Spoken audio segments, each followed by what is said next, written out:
મને મારા પ્રશ્નનો જવાબ એક વિમાનની અંદર 500 ઈંટો ભરેલી હોય છે. વિમાન આકાશમાંથી જતું હોય છે, એમાંથી એક ઈંટ નીચે પડી જાય છે તો વિમાનમાં કેટલી ઈંટો બચે છે? 499. વાહ ભાઈ વાહ, સરસ, વેરી ગુડ. હવે બીજો પ્રશ્નનો જવાબ મને આપ કે એક હાથી છે, એ હાથીને ફ્રીજના અંદર બંધ કરવો છે તો કઈ રીતે બંધ કરી શકાય? હાથી પણ ફ્રીજમાં જ ના આવે. પાગલ.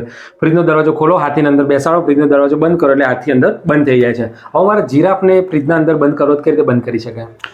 ફ્રીજનો દરવાજો ખોલો, જીરાફને અંદર બેસાડો અને દરવાજો બંધ કરી દો. ખોટી વાત. દરવાજો ખોલો, પહેલા હાથીને બહાર કાઢો, પછી ફ્રીજમાં જીરાફને બેસાડો, પછી દરવાજો બંધ કરો. હવે એ જ જંગલની અંદર મોટી પાર્ટી રાખેલી હોય છે. પાર્ટીની અંદર બધા પ્રાણીઓ એન્જોયમેન્ટ કરવા માટે ગયા હોય છે. એક પ્રાણી જ ખાલી જતું નથી. બોલ કોણ? જીરાફ, કારણ કે ફ્રીજમાં તો. સરસ, વેરી ગુડ. હવે એક મોટું તળાવ છે જેની અંદર ઘણા બધા મગરમચ્છ છે. હવે એક દાદા એ તળાવની અંદર ચાલતા ચાલતા જાય છે, પણ કોઈ મગર એ દાદાને મારતો નથી. બોલ કેમ? કારણ કે દાદા એ મગર ઉપર થઈને ગયા છે. પાર્ટી યાદ છે ને? બધા પ્રાણીઓ પાર્ટીમાં ગયા છે, એટલે તળાવની અંદર કોઈ મગર જ નથી, બધા પાર્ટીમાં ગયા હોય છે.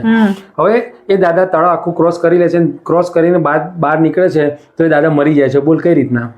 કોઈ મગરમચ્છ આવીને ખાઈ ગયું હશે એમને. પેલી ઈંટ યાદ છે? વિમાનમાંથી નીચે પડી હતી, એ ઈંટ દાદાના માથામાં પડે છે એટલે દાદા મરી જાય છે.